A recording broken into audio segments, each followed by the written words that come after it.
નમસ્કાર વિદ્યાર્થી મિત્રો, હું Shivang Rawal world inbox my ક્લાસમાં આપ સૌનું હાર્દિક સ્વાગત કરું છું। સ્પર્ધાત્મક પરીક્ષા ક્ષેત્રે ખૂબ જ અગત્યનો એક વિષય જેને આપણે ગુજરાતની ભૂગોળ તરીકે ઓળખતા હોઈએ એ વિષયની શરૂઆત આપણે કરવી છે। સામાન્ય રીતે કોઈ પણ વિદ્યાર્થી જ્યારે સ્પર્ધાત્મક પરીક્ષા ક્ષેત્રે તૈયારી શરૂ કરતા હોય છે એ સમયે એમની તૈયારીનું સૌથી પહેલો વિષય છે એ ભૂગોળ જ હોય છે કે ગુજરાતનું સ્થાન, ગુજરાતની સરહદો, ગુજરાતની અંદર આવેલા જિલ્લાનું વર્ગીકરણ, ગુજરાતનું ક્ષેત્રફળ, આવા બધા મુદ્દાઓ સાથે પરીક્ષાની તૈયારીની શરૂઆત કરતા હોય છે। તો આપણે એ વિષયને આજે ઇન ડિટેલ ભણવાની શરૂઆત કરવી છે। જે વિદ્યાર્થીઓ હજી સુધી કોઈ એક્ઝામ આપેલી નથી, સરકારી પરીક્ષાઓ છે એ એક્ઝામ આપી નથી અથવા પરીક્ષાના ફોર્મ નથી ભરેલા, એવા વિદ્યાર્થીઓને કદાચ ખ્યાલ નહીં હોય કે આ પરીક્ષાની અંદરથી આ જે વિષય છે એમાંથી પરીક્ષાની અંદર કેવા ક્વેશ્ચનો પૂછાતા હોય છે। તો આપણે સૌથી પહેલાં ખ્યાલ મેળવીએ અને પછી આ વિષયની શરૂઆત કરીએ। સૌથી પહેલાં સ્ક્રીન ઉપર તમારી સામે અલગ અલગ 3 પરીક્ષાના સિલેબસ મૂકવામાં આવેલા છે। સામાન્ય રીતે જ્યારે સરકાર દ્વારા કોઈ પણ ભરતીની જાહેરાત થતી હોય છે એ સમયે જ્યારે ફોર્મ ભરવાના શરૂ થતા હોય છે ત્યારે એ એક સિલેબસ છે એની PDF આપતા હોય છે। તો અહીં આપણને એક GPSCનો સિલેબસ જોવા મળે છે। અહીં ગૌણ સેવા પસંદગી મંડળ કે ગુજરાતના મોટા ભાગના વિદ્યાર્થીઓ છે એ ક્લાસ 3 સુપર ક્લાસ 3ની જે પરીક્ષાની તૈયારી કરતા હોય છે, જેમ કે સચિવાલય, બિન સચિવાલય ક્લાર્કની પરીક્ષાની તૈયારી કરતા હોય છે, તો એ ગૌણ સેવા પસંદગી મંડળનો સિલેબસ છે। અને એ જ ગૌણ સેવા પસંદગી મંડળનો જ આ બીજો એક સિલેબસ છે કે જે કોઈ ખાતાકીય પરીક્ષા છે એને લગતી પરીક્ષાઓ જે લેતું હોય છે એ બોર્ડ। મુખ્યત્વે ગુજરાતની અંદર જે પરીક્ષા લેતા બોર્ડ છે, અલગ અલગ તમને ઘણા બધા બોર્ડ જોવા મળે છે, પણ મુખ્યત્વે GPSC કે જે ક્લાસ 1-2ની ભરતી કરતું હોય છે, ગૌણ સેવા પસંદગી મંડળ છે જે સુપર ક્લાસ 3 અથવા ક્લાસ 3ની પરીક્ષાની ભરતીઓ કરતી હોય છે। તો આ સિલેબસની અંદરથી તમને ખ્યાલ આવે કે GPSCનો જે સિલેબસ છે એમાં લખવામાં આવેલું છે, સૌથી પહેલો ટોપિક છે ભારતની ભૂગોળ, એના પેટા ટોપિક છે ભૌગોલિક, આર્થિક, સામાજિક, કુદરતી સંસાધનો અને વસ્તી અંગેની બાબતો। મિત્રો, ખાસ નોંધવા જેવી બાબત એ છે કે સૌથી છેલ્લે અહીંયા લખવામાં આવેલું છે ખાસ ગુજરાતના સંદર્ભે, એટલે કે GPSCની જે પરીક્ષા લેવામાં આવશે એમાં ભારતની ભૂગોળ તો પૂછાશે, પણ જેટલા પણ મુદ્દા ભારતની ભૂગોળમાં હશે એમાંથી જો ગુજરાત સાથે જો સંકળાયેલા કોઈ મુદ્દા હશે તો એને પર વિશેષ ભાર આપવામાં આવશે, એવું કહેવામાં આવશે સિલેબસની અંદર। ગૌણ સેવા પસંદગી મંડળની પરીક્ષાઓમાં તો ભારતની જગ્યાએ શબ્દ જ લખવામાં આવે છે ગુજરાતની ભૂગોળ। સામાન્ય રીતે પરીક્ષાની અંદર 200 માર્ક્સ, 150 માર્ક્સ અને 100 માર્ક્સ આવા પરીક્ષાના માર્ક્સ છે એ આપણને જોવા મળતા હોય। જો તમારે સમજી લેવાનું કે જો 100 માર્ક્સનું પેપર હોય તો 4 થી 5 પ્રશ્ન છે એ ગુજરાતની ભૂગોળમાંથી આવતા જ હોય છે। માનો કે જો 200 માર્ક્સનું પેપર હોય તો 8 થી 10 ક્વેશ્ચનો છે એ ગુજરાતની ભૂગોળમાંથી નીકળતા હોય છે। પણ હવે એ પરીક્ષા પર આધાર રાખે છે કે એ પેપરનું લેવલ કેવું છે। માનો કે આપણે આગળ જે ભણીએ છીએ ટોપિક એની અંદરથી હું તમને સમજાવતો જાઉં, ત્યારે તમને વધારે ખ્યાલ નહીં આવે। આપણે સમજવાનું છે ગુજરાતની ભૂગોળ મિત્રો, પણ હવે એક ગુજરાતની ભૂગોળને સમજતા પહેલાં આપણે એ સમજીએ કે ભૂગોળ શબ્દનો મતલબ શું થાય। કારણ કે આપણે જે ભૂગોળ ગુજરાતની ભૂગોળ સમજવાનું છે, પણ ભૂગોળ એટલે શું થાય એ જ ખ્યાલ નહીં હોય તો આગળ આપણે વિશેષ આ વિષયને સવિસ્તાર નહીં સમજી શકીએ। એટલે આપણે પહેલાં સમજવાનો પ્રયત્ન કરીએ। ખરેખર આ ભૂગોળ શબ્દ છે એ તો ગુજરાતીની અંદર બોલાય છે, મૂળ શબ્દ છે જિયોગ્રાફી, અંગ્રેજી શબ્દ છે। અને આ જે જિયોગ્રાફી શબ્દ છે એનું જો આપણે અલગ અલગ 2 ભાગની અંદર વર્ગીકરણ કરીએ, એટલે કે 2 ભાગ પાડીએ, તો એક શબ્દ થાય જીઓ અને બીજો શબ્દ થશે ગ્રાફી। હવે આ જીઓ શબ્દનો મતલબ શું થશે તો કે જીઓનો મતલબ થાય પૃથ્વી, ગ્રાફીનો મતલબ થાય વર્ણન કરવું, એટલે કે પૃથ્વીનું વર્ણન કરતું શાસ્ત્ર અથવા પૃથ્વીનું વર્ણન કરતું વિજ્ઞાન, જેને આપણે જિયોગ્રાફી તરીકે ઓળખતા હોઈએ। મિત્રો, હવે આ જે જિયોગ્રાફી શબ્દ અત્યારે તો હું બોલું છું, પણ ખરેખર આ શબ્દનો ઉદ્ભવ મેં નથી કર્યો। તમને એમ થતું હશે કે શબ્દ આ ભૂગોળ અથવા જિયોગ્રાફી અથવા વિષયનો ઉદ્ભવ કેવી રીતે થાય છે, તો એનો એક આપણે ટૂંકો પરિચય મેળવીએ કે એરિસ્ટોસ્થેનસ નામનો વ્યક્તિ છે। તમે ખાસ આ નામ છે એ નોંધશો, કારણ કે પરીક્ષાની અંદર અવારનવાર આ નામ છે એ પૂછવામાં આવતું હોય છે। એરિસ્ટોસ્થેનસ નામનો ગ્રીક વ્યક્તિ છે, મૂળ ગુજરાતનો, ભારતનો નથી। એ વ્યક્તિ પોતે ભૂગોળ શબ્દનો સૌપ્રથમવાર ઉચ્ચાર કરે છે અથવા આપણને જિયોગ્રાફી એવો શબ્દ આપે છે। મિત્રો, આગળની ચર્ચા આપણે શરૂ કરીએ એની પહેલાં જોઈએ કે ભાઈ ભૂગોળની અંદર કયા કયા એવા મુદ્દાઓનો સમાવેશ થાય। તો તમે સ્ક્રીન ઉપર જોઈ શકો છો કે પૃથ્વીના જે પ્રદેશનો આપણે અભ્યાસ કરવો છે ભૌગોલિક બાબતને ધ્યાનમાં રાખી, હવે જે પ્રદેશ એટલે શું કહેવા માગે છે તો કે ભાઈ તમે ભારતનું પણ ભૂગોળ ભણી શકો, તમે ગુજરાતનું પણ ભૂગોળ ભણી શકો, તમે વિશ્વનું પણ ભૂગોળ ભણી શકો। કારણ કે બંધારણ જેમ આપણે જોઈએ કે ભાઈ ભારતનું બંધારણ હોય તો મધ્યપ્રદેશનું અલગ બંધારણ ન હોય, ગુજરાતનું અલગ બંધારણ ન હોય, પણ ભૂગોળ જ્યારે તમે સમજતા હો તો મધ્યપ્રદેશનું અલગ ભૂગોળ જોવા મળે, ગુજરાતનું અલગ ભૂગોળ જોવા મળે, ઇવન ભારતનું પણ ભૂગોળ તમને જોવા મળે, અને આગળ જાઓ તો વિશ્વનું પણ ભૂગોળ જોવા મળે. તમારે જે પ્રદેશનું ભૂગોળનો અભ્યાસ કરવો છે એની અંદર કઈ બાબતનો સમાવેશ થાય? તો કે ભાઈ જે તે પ્રદેશનું સ્થાન. આપણે કોનો અભ્યાસ કરવાનો છે? તો કે ગુજરાતનો. તો ગુજરાતનું સ્થાન છે, પછી તો કે ગુજરાતનું ભૂપૃષ્ઠ છે, ગુજરાતની આબોહવા છે, વનસ્પતિ, પ્રાણી સૃષ્ટિ, ખેતી, બાગાયતી પાક એટલે કે કૃષિ, ખનિજ સંસાધન, ઉદ્યોગો, પરિવહન, અને ખાસ જો કે સાંસ્કૃતિક વારસાનો વિષયનો એક ટોપિક છે, પણ માનવ સમુદાય અને તેની જે પ્રવૃત્તિઓ છે એનો અભ્યાસ જે ભૂગોળની અંદર થતો હોય છે. મિત્રો, આ ભૂગોળ વિષય છે એ 5 થી 10 વર્ષ જૂનો, એટલે કે એમ ન કહી શકાય કે એનો ઉદ્ભવ 10 વર્ષ પહેલાં થયેલો છે. જે વિદ્યાર્થીઓ 10મા ધોરણ પછી આર્ટ્સ વિષય સાથે 11 અને 12 ને આગળ ભણ્યા હશે અને ખ્યાલ હશે કે એને બંધારણ, ઇતિહાસ અને ભૂગોળ છે 11-12માં કોલેજની અંદર પણ ભણ્યા હશે, પણ જે લોકો છે એ સાયન્સ અથવા કોમર્સ બેકગ્રાઉન્ડ ધરાવતા હશે એની માટે આ વિષય છે એ કદાચ નવો હોઈ શકે જો પહેલી વાર તૈયારી કરતા હો તો.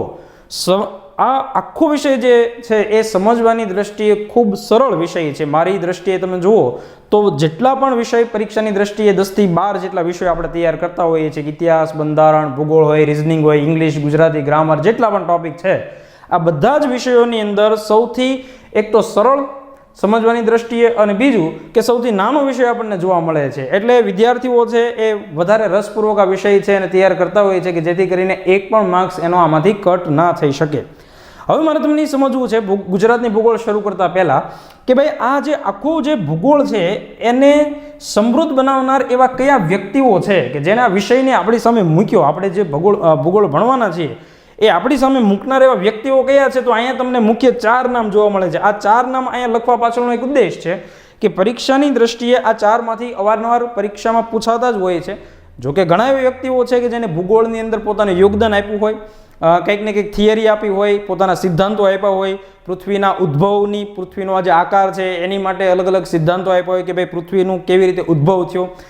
ઘણા બધા વ્યક્તિઓ છે, પણ પરીક્ષાની દ્રષ્ટિએ ગૌણ સેવા અને જીપીએસસીમાં અવારનવાર પૂછાતા હોય એવા 4 નામ આપણને જોવા મળે છે જે આપણે ખાસ નોંધવા જોઈએ. એટલે તમે તમારા પુસ્તક અથવા બુકની અંદર નોંધશો.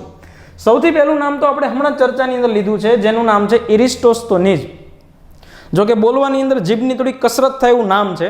સામાન્ય રીતે એકવાર આપણે વાંચીએ ફટાફટ સાચું નામ બોલી જઈએ એવું બહુ ઓછા કેસની અંદર શક્ય બનતું હોય, પણ તમારે આ નામ છે એ યાદ એટલા માટે રાખવું પડે કે આ વ્યક્તિને આપણે ભૂગોળના પિતા તરીકે ઓળખીએ છીએ, એટલે કે ફાધર ઓફ જીઓગ્રાફી. હવે જ્યારે પણ વિદ્યાર્થીઓ પરીક્ષાની તૈયારી કરતા હોય ને એટલે પહેલું એવું સ્ટેપ હોય કે ભાઈ જે વિષય ભણીએ છીએ એ વિષયનો મેઇન ઉદ્ભવ કરવા પાછળ કયા વ્યક્તિનો ફાળો છે, જેને આપણે શું કહેતા હોઈએ કે વિષયના પિતા તરીકેનું બિરુદ આપી દેતા હોય. જેમ કે ઇતિહાસ હોય તો આપણે કહીએ કે ભાઈ હેરોડોટસ છે એ ઇતિહાસના પિતા તરીકે ઓળખાય છે. તો ભૂગોળના પિતા તરીકે કોને ઓળખવામાં આવે છે? નામ તમે યાદ રાખશો, ઇરિસ્ટોસ્થેનીઝ. બીજું કે આ વ્યક્તિએ ભૂગોળની અંદર એક સૌથી મહત્વનું પોતાનું જે યોગદાન આપ્યું છે, ઈસવીસન પૂર્વેની 2જી સદીમાં પૃથ્વીનો પરિઘ માપવાનો પ્રયાસ કરેલો. હવે આ પૃથ્વીનો પરિઘ માપવો એ કોઈ નાની બાબત છે નહીં મિત્રો. પહેલી વસ્તુ એ કે ઈસવીસન પૂર્વેની 2જી સદી એવું લખવામાં આવેલું છે. ઈસવીસન નહીં, ઈસવીસન પૂર્વે એટલે કે આજે 2020ની માનો કે સાલ ચાલતી હોય તો તમે 2200 વર્ષ પાછળ જતા રહ્યો. 2200 વર્ષ પહેલાં એક પણ પ્રકારની ટેકનોલોજી નહોતી, એટલે કે ટેકનોલોજીનો અભાવ છે, સંદેશા વ્યવહાર, વાહન વ્યવહારનો અભાવ છે. એવા સંજોગોની અંદર પૃથ્વીના પરિઘ માપવાનો એમણે પ્રયાસ કરેલો. હવે લોકોને પ્રશ્ન એમ થતો હોય કે સાહેબ પરિઘ એટલે શું થાય? આપણે જાણીએ છીએ કે ભાઈ પૃથ્વી છે એનો આકાર આવી રીતે ગોળ જોવા મળે છે. તમે કોઈ પણ એક જગ્યાએ ઊભા છો ત્યાંથી તમારે તમારા નાકની દાંડીની સામેની બાજુ સીધું ચાલવા માંડવાનું છે. એક સમય એવો આવશે કે તમે ફરી અને પાછા એકની એક જ જગ્યાએ આવશો. શું કામ? તો કે ભાઈ પૃથ્વી તો ગોળ છે. જે જગ્યાએ ચાલવાનું શરૂ કરશો એ જગ્યાએ તમે અમુક સમય પછી, કેટલા સમય પછી તમારી પર આધાર રાખે છે, પણ એક સમય એવો આવશે કે તમે જે જગ્યાએથી શરૂ કર્યું છે ત્યાં પાછા ને પાછા આવશો તો એ આખું જે અંતર છે એને આપણે પરિઘ તરીકે ઓળખતા હોઈએ છીએ. આ બેઝિક જ્ઞાન છે. જે વિદ્યાર્થીને પરિઘ એટલે શું છે એને ખ્યાલ ન આવતો હોય, જો કે ગણિતનો શબ્દ છે, તો તમને એવો પ્રશ્ન પૂછવામાં આવે કે ભાઈ ઈસવીસન પૂર્વે 2જી સદીમાં પૃથ્વીનો પરિઘ માપવાનો પ્રયાસ કયા વ્યક્તિ કરેલો? તો આપણે કહીએ કે ભાઈ વ્યક્તિનું નામ છે ઇરિસ્ટોસ્થેનીઝ. હવે બીજો એક વ્યક્તિ છે એ પણ મહત્વનો છે, ગ્રીકનો જ છે. આ ગ્રીક એ યુરોપનો એક ભાગ છે, તમારે યાદ રાખો. અને અહીંયા જેટલા પણ મેં નામ લખેલા છે ને બધા વ્યક્તિઓ યુરોપ સાથે સંકળાયેલા છે. ગુજરાતી વ્યક્તિના અહીંયા અત્યારે હાલમાં કોઈ નામ નથી. જો કે ગુજરાતી વ્યક્તિઓએ ભૂગોળમાં ઘણું સારું યોગદાન તો આપેલું જ હશે, પણ અહીંયા અમને નામ અત્યારે નથી લખેલા. ગ્રીક ભૂગોળવિદ જે થેલ્સ છે એમને વિશ્વનો પ્રથમ ભૂગોળવિદ માનવામાં આવે છે. ફાધર ઓફ જીઓગ્રાફી તો આ છે.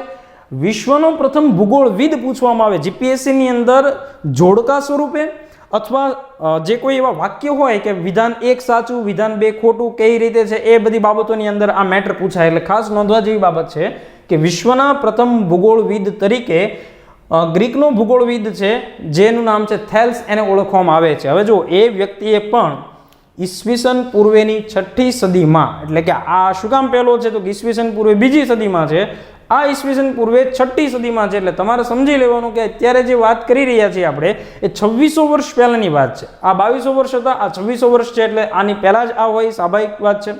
પૃથ્વીનો કદ, પૃથ્વીનો આકાર, પૃથ્વીની ગતિ વિશે પોતાના વિચારો રજૂ કર્યા હતા. હવે કેટલા અંશે એના વિચારો છે એ હાલની પરિસ્થિતિ મળતા આવે છે એ પછીનો પ્રશ્ન છે, પણ એમને સૌપ્રથમવાર આવો પ્રયાસ કરેલો, એટલે આપણે એનું નામ પણ યાદ રાખશું, પરીક્ષામાં પૂછાય છે. એની પછી ગ્રીક એક વ્યક્તિ છે ક્લોડિયસ ટોલેમી. આનું નામ તો ગુજરાતની ભૂગોળ જ્યાં સુધી આપણે ભણશું ત્યાં સુધી મોટા ભાગે આપણે ભણવાનું થશે જ. એ ક્લોડિયસ ટોલેમી નામનો વ્યક્તિ ગુજરાતમાં કઈ જગ્યાએ આપણને સંલગ્ન જોવા મળે છે એનું તો આપણે ભૂગોળ ભણતા હશું ત્યારે જ ચર્ચા કરશું, પણ અત્યારે શું એનું યોગદાન છે તો કે પૃથ્વી પર અક્ષાંશ વૃત્ત અને રેખાંશ વૃત્ત, બીજી વસ્તુ કે દેશોના ભૌગોલિક સ્થાન વિશેની માહિતી આપે છે. મિત્રો આપણે જાણીએ છીએ અત્યારે કે એક દેશમાંથી બીજા દેશની અંદર જવું અત્યારે વાહન વ્યવહાર, સંદેશ વ્યવહારના કારણે ઘણું બધું સરળ થઈ ચૂક્યું છે. પણ આ લોકોની જો આપણે વાત કરતા હોય કે ભાઈ સદીની શરૂઆત થઈ એ સમયે આવી કોઈ વ્યવસ્થા નહોતી, એ સમયે એક જગ્યાએથી બીજી જગ્યાએ જવું હોય તો કોઈ એવા સાધનો નહોતા, એટલા માટે અક્ષાંશ વૃત્ત અને રેખાંશ વૃત્ત છે એમની બાબતો આપણને ક્લોડિયસ ટોલેમી દ્વારા આપવામાં આવે છે કે જેથી કરીને વ્યવસ્થિત નકશા દ્વારા એક જગ્યાએથી બીજી જગ્યાએ જઈ શકાય. ગુજરાતનું જ્યારે આપણે સ્થાન સમજશું ત્યારે આ મુદ્દાને આપણે બેઝિક જે એની બાબતો છે જે ગુજરાતના ભૂગોળ સાથે સંકળાયેલી છે એની આપણે ચર્ચા કરશું. અક્ષાંશ અને રેખાંશ શું કહેવાય.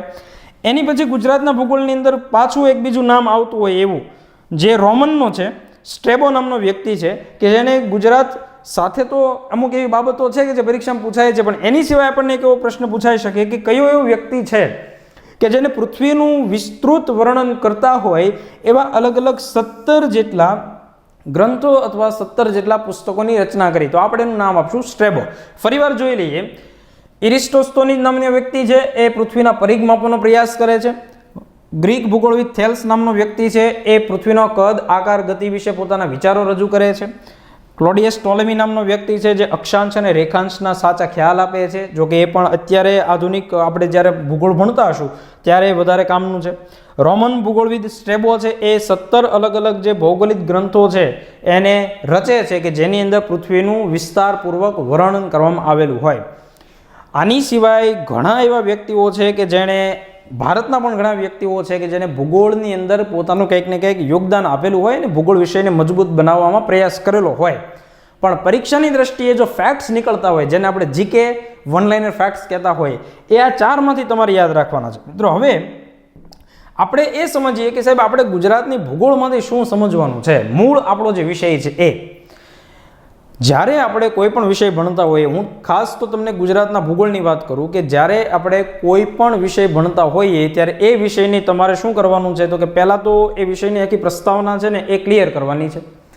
મિત્રો આપણે આ આખો વિષય ભણવા માટે અલગ અલગ 5 જેટલા ચેપ્ટર પાડેલા છે અને એ 5 ચેપ્ટરની અંદર અલગ અલગ ટોપિકનો સમાવેશ થાય છે. જો એટલા ટોપિક ભણીએ એટલે આપણો આખો વિષય છે એ પરીક્ષાની દ્રષ્ટિએ ખૂબ મજબૂત છે બની જશે. એ 5 ટોપિકમાં કોનો સમાવેશ થાય તો કે જે સૌથી પહેલું જે ચેપ્ટર છે એ છે રાજકીય ભૂગોળ. બીજું જે છે એને આપણે કહીએ છીએ ઐતિહાસિક ભૂગોળ.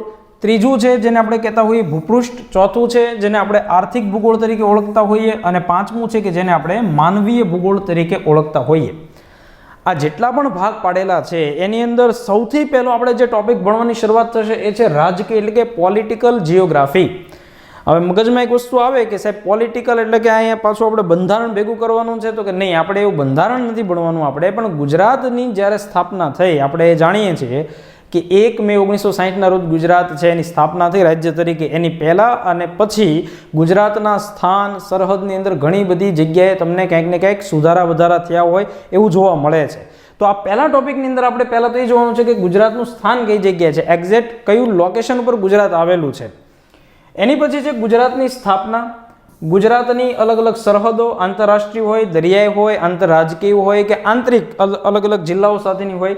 અને સૌથી છેલ્લો જે ટોપિક છે એ છે ગુજરાતના જિલ્લાઓનું વર્ગીકરણ, કે જ્યારે ગુજરાતની સ્થાપના થઈ ત્યારે કેટલા જિલ્લા હતા, વર્તમાન સમયની અંદર કેટલા જિલ્લા છે અને એ જિલ્લાનું વર્ગીકરણ કેવી રીતે થયેલું છે, કયા જિલ્લાઓ છે, એમાંથી કયો જિલ્લો બનેલો છે, આ બધા મુદ્દાઓનો આપણે અભ્યાસ છે આમાં કરશું.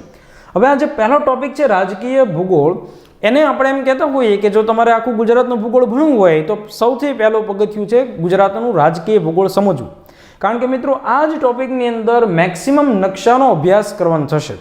કારણ કે ભૂગોળ તો નકશા વગર છે એ ભણાશે નહીં, એ તો ક્લિયર વાત છે.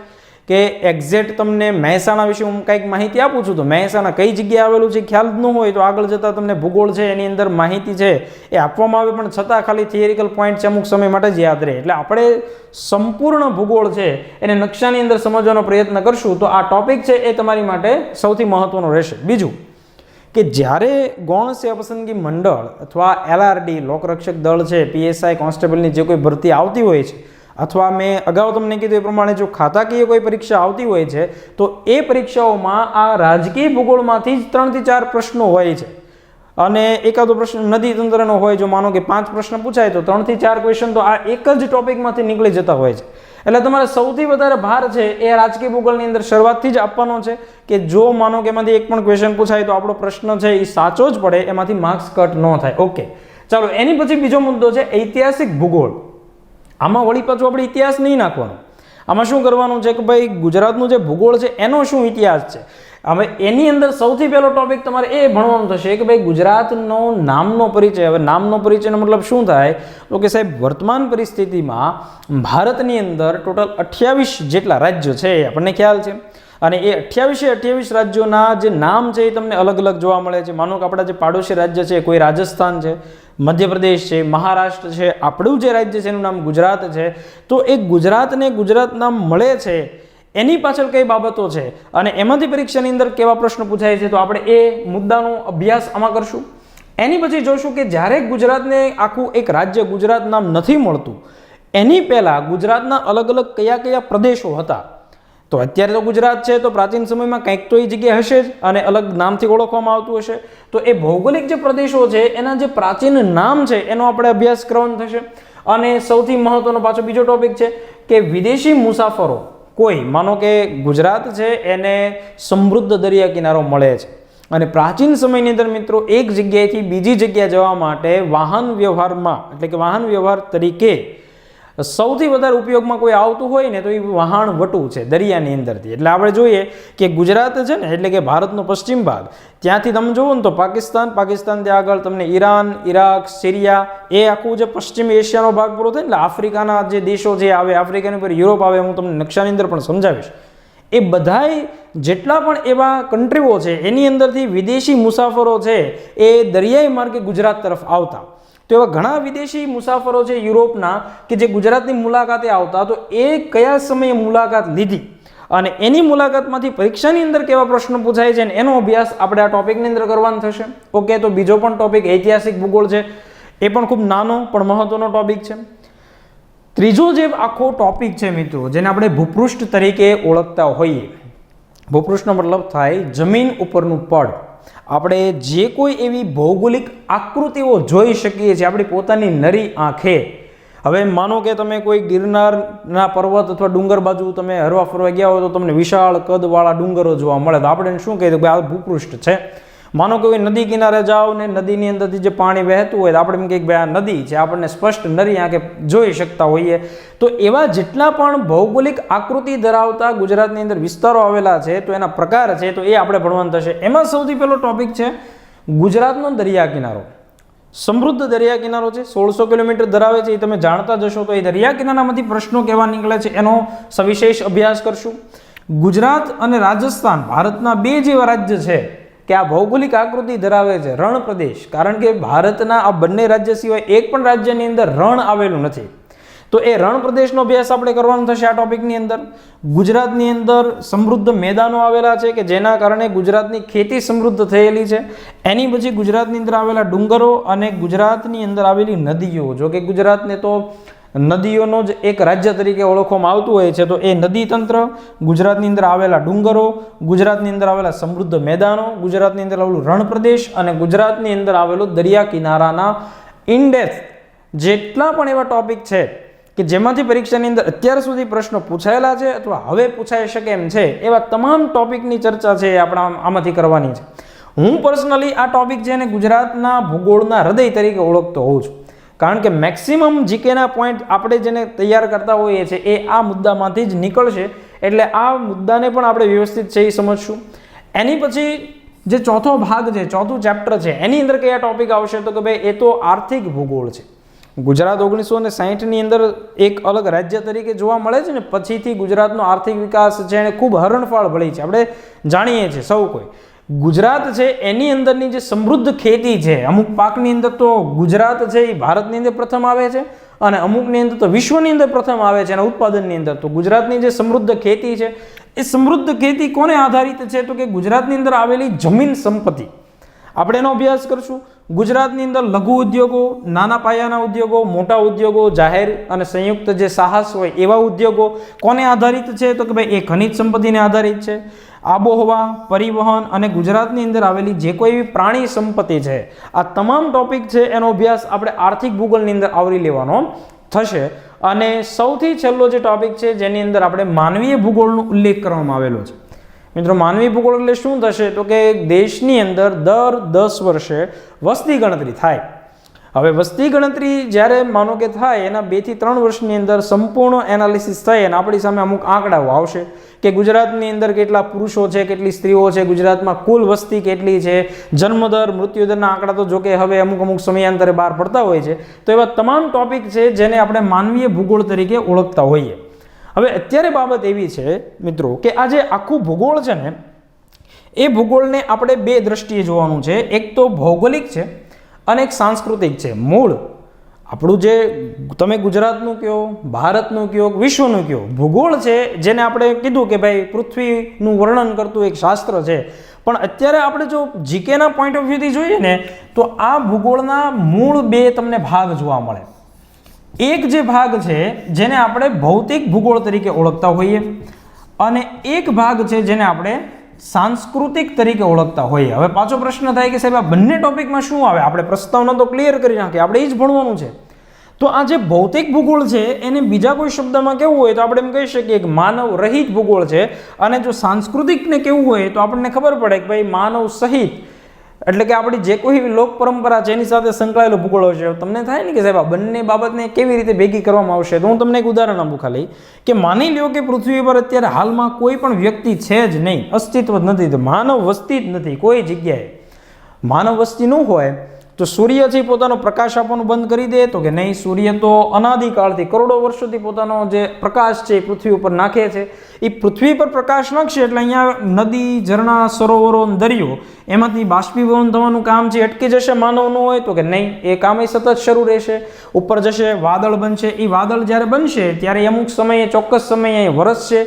એ જ્યારે વાદળ અહીંયા વરસશે વરસાદ સ્વરૂપે ત્યારે અમુક મેદાનોની રચના થશે. એના કારણે અમુક જગ્યાએ ધોવાણ થશે, અમુક જગ્યાએ નવી આકૃતિ બનશે, અમુક જગ્યાએ આકૃતિ હશે પાણીના ફ્લોના કારણે એનું વિઘટન થશે.